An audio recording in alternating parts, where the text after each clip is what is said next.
figured he'd be good at whatever he wanted to do. So I try not to, you know,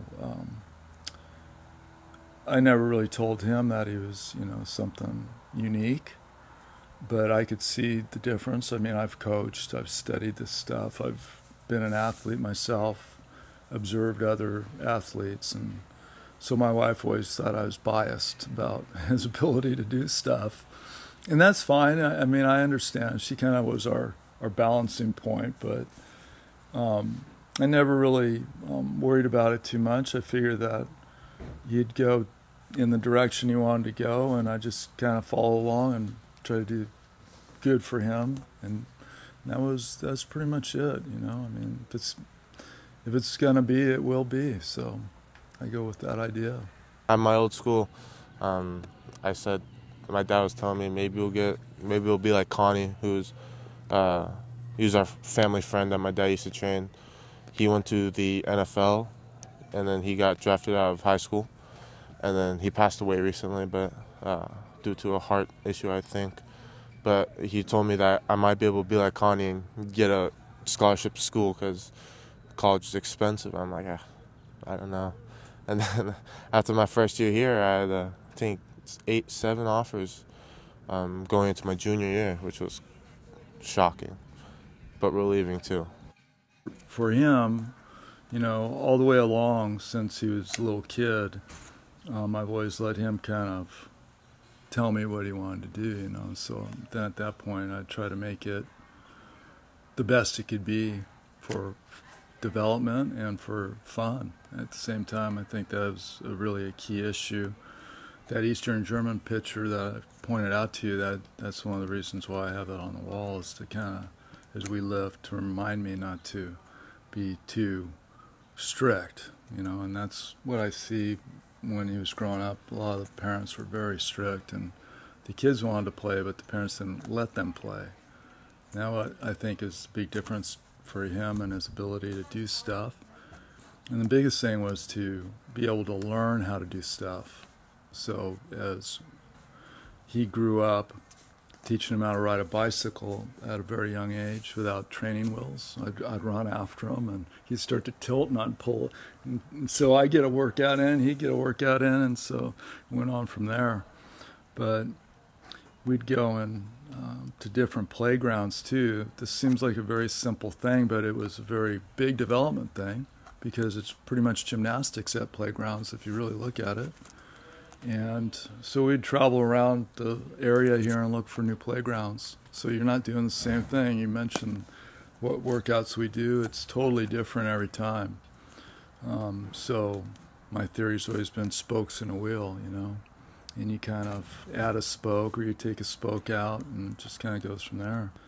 And then as he got bigger, we went to gymnastics, and you know, he kind of fit in because they didn't know how old he was, and so they didn't treat him any differently. So he did the same, you know, back flips and front flips and cartwheels and high bar, and so it was a very good process and fun.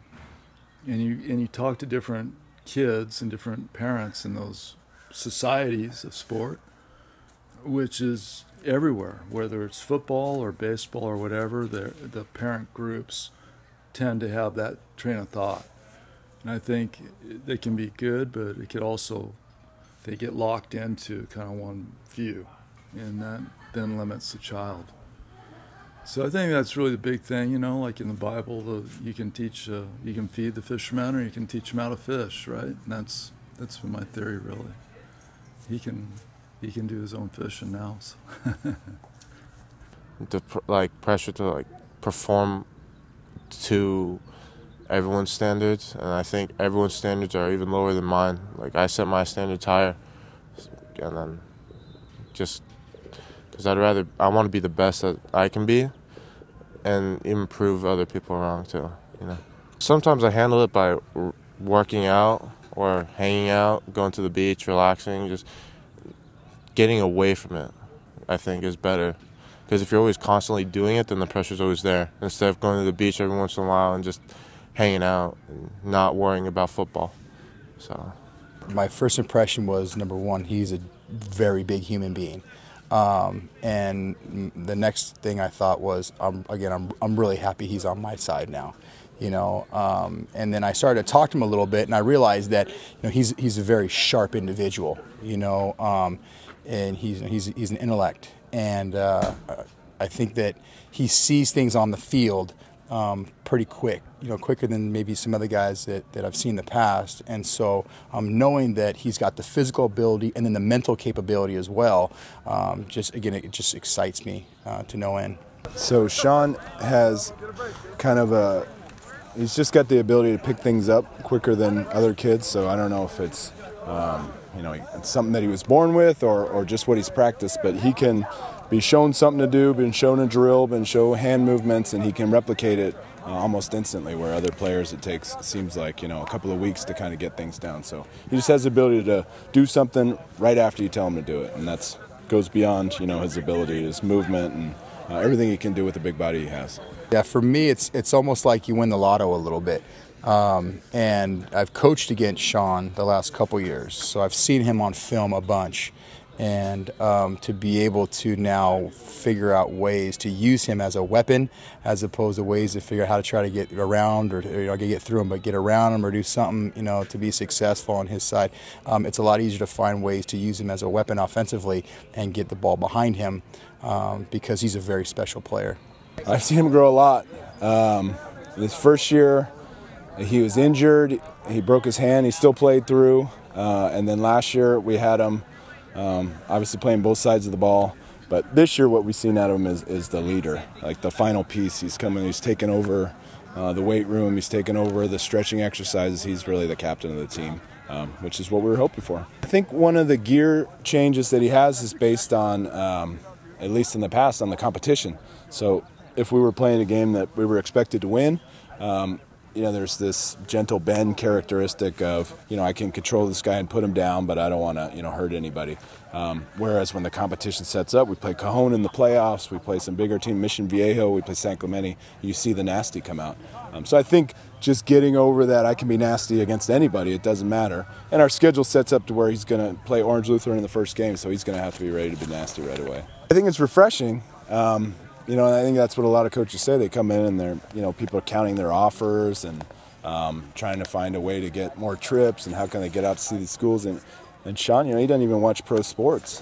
He's out surfing, he's out hanging out with his buddies and doing things that he likes to do. So he's not someone that gets lulled into any of the spotlight or anything like that. So I think it's probably hard for some of the coaches and the recruiters in that they can't get a beat on, what he's thinking or what he really wants. But for me, as his coach, I think it's refreshing. It's just great to see a kid having fun and not so caught up in all the outside stuff. Yeah, all of them say they love that. So there's some that works there. I think it's maybe because social media it's almost like a death trap waiting to go off. I think if you if you say something that you don't think is bad, but some other people might take offense to it, then that's just not a good kind of road to go down. With Sean, I don't think he's focused on that. I think Sean is focused on just taking care of business each and every day, whether it be in the classroom, making sure he doesn't miss a test or make up a test, whether it's making sure he's at lift on time, not making excuses. Like some kids could say, "Hey, coach, I'm going to be a little late. I got a phone call with this school or that school," and kind of use that as I'm above everyone else. Sean is just one of the guys. And I think he and his family are really just want to make responsible decisions about his future, and that's why he's not all over social media. He's very humble, and he's just gonna let this process play out. And I respect him a lot for that. He's not out there saying that he talked to this school or that school. I don't think he sees himself as I'm that special. This is what's happening in my life. I'm grateful. I'm humble, and then we'll see where we end up going.